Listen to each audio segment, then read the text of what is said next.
बुद्ध के पांव हाथों से यदि ये विधि होगी तो धन्य हो जाएंगे हम। महाराज, बुद्ध आ गए।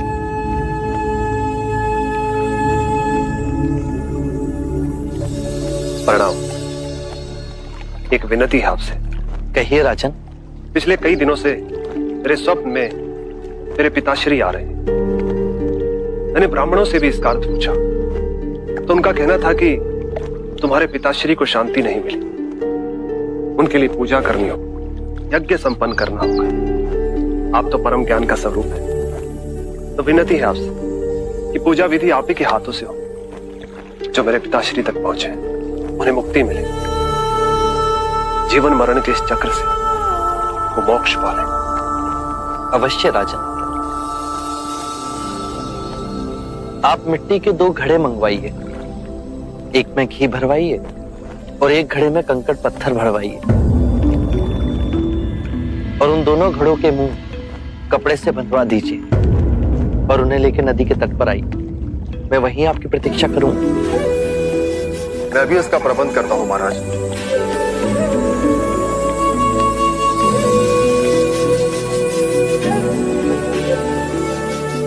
महाराज, अब आप इन दोनों घड़ों को पानी में डाल दीजिए।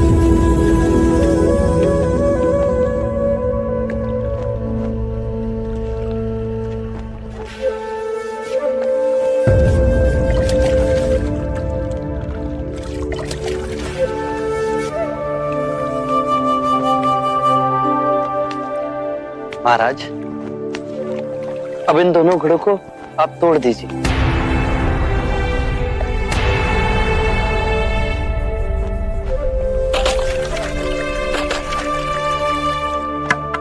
महाराज, अब आप ध्यान से देखिए कि ऊपर उठ पानी पर तैरने लगा। अब बताइए, मेरे या किसी और के पूजा पाठ करने से क्या यह घी नीचे बैठ सकता है? असंभव।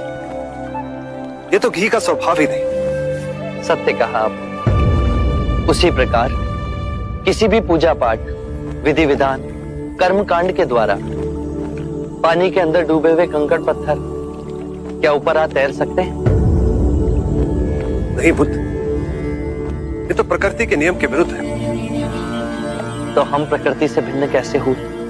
हम भी तो प्रकृति का ही रूप है। सत्य कहा बुद्ध। एक सत्य ये भी है राजन, यदि हमारे पूर्वजों ने अपने जीवन काल में कंकड़ पत्थर बोए, दुष्कर्म किए, तो वो स्वाभाविक ही कंकड़ पत्थर की तरह नीचे बैठ जाएंगे।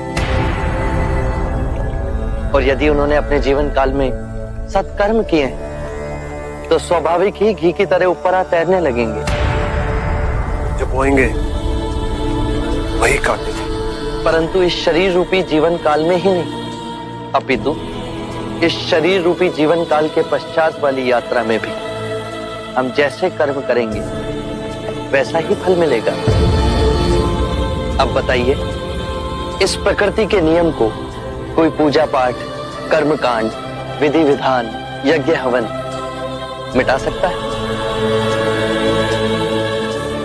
राजन, मैं भी इसको नहीं बदल सकता। केवल अच्छे कर्म ही मनुष्य की मुक्ति का द्वार खोलेंगे। ये कैसी तलवार है आपके हाथ में, जो एक क्षण में सारे झूठ काट केवल ज्ञान को प्रकाशित करती है। ना जाने कितने जन्मों और भटकता में यदि आपकी कृपा ना होती, इस एक क्षण में आपने अपनी अदृश्य तलवार से मेरे अहंकार का सर भी काट दिया। धन्य है प्रभु।